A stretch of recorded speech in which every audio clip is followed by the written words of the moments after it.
In today's video, I'm going to teach you how to install and use After Effects presets on FFX on Windows and Mac. If you've ever wanted to speed up your motion graphics workflow, presets are a great way to do it. A preset, saved as a .fx file, is essentially a bundle of effect settings you can apply to a layer with one move, perfect for consistent looks, animations, or color styles.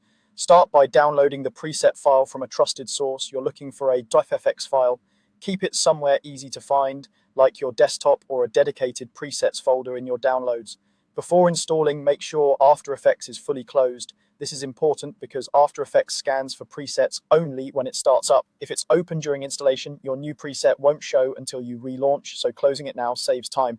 Next, locate the presets folder on your computer. On Windows, go to Documents, then Adobe, then After Effects, then Presets. On Mac, open Documents, then Adobe, then After Effects, then Presets. If you organize your work, you can place presets inside a subfolder within presets to keep things tidy, but the key is that the .ffx file lives inside that presets folder path. Now copy the .ffx file into that presets folder. Don't move system files, just paste the preset in. If you work with many presets, naming or grouping them can help you find them faster later, but it's optional. Reopen After Effects. Give it a moment to load everything fresh. Once it's open, head to the Effects and Presets panel. This is usually on the right side of the interface. In the search field, type the name of your preset, the same name as the .fx file, unless the creator specified otherwise. If you don't see the panel, open it from the window menu by choosing Effects and Presets. To apply the preset, drag it directly onto a layer in your composition. You can drag onto the layer in the timeline or onto the layer in the composition viewer.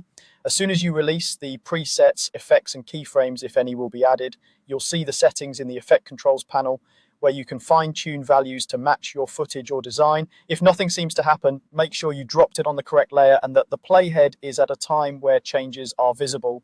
That's it. Download, copy, relaunch, search, and drag to apply. With this workflow, you can build a reliable library of looks and animations